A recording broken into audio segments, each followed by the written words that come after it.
I have lived with HIV for 30 years and I've lost way over 100 friends and colleagues during that period. However, when we lost somebody, we could hold each other. My experience as a woman living with HIV during the COVID epidemic has been quite interesting. I personally found it quite confronting to have people treat me as if I was diseased because of COVID. And even though I understood the context and it made sense and logically there was a very kind of valid reason for people to be very standoffish towards everyone, it was very confronting for me because it really brought back all of that kind of trauma that happened when I was newly diagnosed. Connection is important. There's a lot going on in a positive person's life. It's not, a lot of people, positive people don't just wear HIV on their sleeve. During COVID, it's been fascinating to see, I guess, a bit of a split in the response between people who are doing a bit tougher in COVID and those who are kind of rolling with the punches a bit more and less affected. We wanted to set up a network where people will kind of call each other every couple of days just to check in on each other. And originally we had it in mind for kind of the elders living with HIV. Our original demographic for that phone tree was quite different to the reality. I can't imagine what it would be like to be diagnosed as HIV positive during this time. That would be tough to go through it, to reach out to an organisation, which I think everybody should do if they are diagnosed, but not to be able to meet face to face. Anyone who was newly diagnosed could only speak to people on the phone, which still better than nothing, but the idea of peer navigation and the idea of providing an ideal method of peer support is to talk face to face directly with someone immediately, as soon as possible.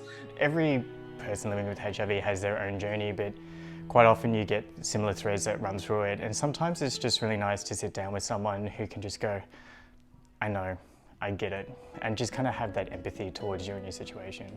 I could never have imagined that the world would go through another pandemic, and this one's been so rapid and we've had to do it alone, and many of us live alone.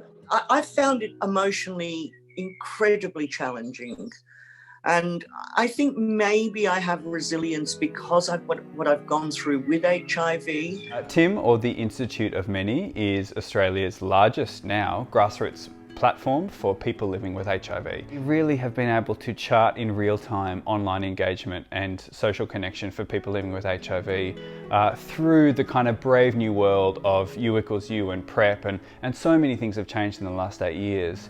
But what hasn't changed is people living with HIV's need for connection.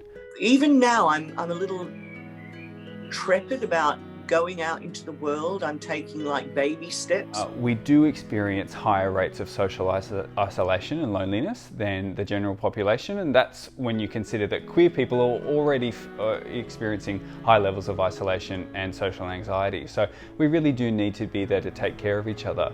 Not being able to hug people was the hardest, I think. Not being able to hold anybody in my arms for 8 months. I mean, I think it was since March that I hadn't touched another human until just a couple of weeks ago. And yeah, that was really, really difficult. Just wanting that physical contact with another person and not being able to have it. I found that really difficult. During COVID, it's been really fascinating to observe the way that conversations have been going between the multiple generations as well.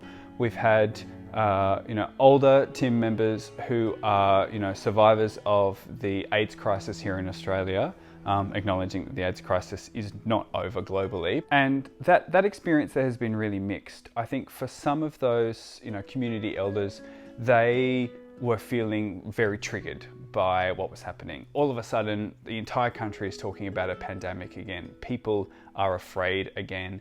They are very quick to judge. We are very quick to criminalise, sensationalist media reports, all that sort of stuff.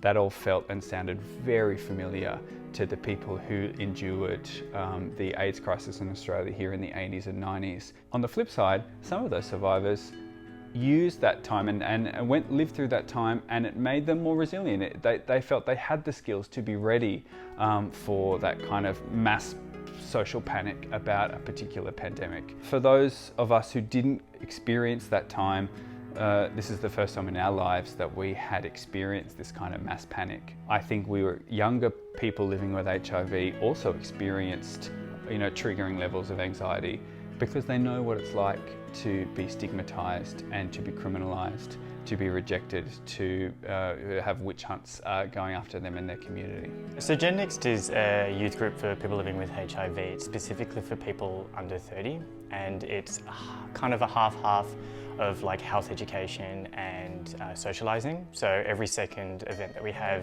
is a social outing where there's no real agenda other than people coming together and meeting. And then every other event is we will have a specific topic for a forum for people who are kind of new to HIV to be aware of. We have a project called Taking Charge, and it's a project for people who are 50 plus. We have monthly sort of sessions where it's a mix of health promotion, social, and we also run 6-week self-management programs. We operate online. We have TIM, our main online group. We have TIM Women, a group exclusively for anyone who identifies as a woman living with HIV. And earlier this year in COVID, we launched TIM Families, which is an online space for families of people affected by HIV. So that could be people born living with HIV, parents with one or more HIV positive partners, or parents and families of people thinking about having kids who are living with HIV.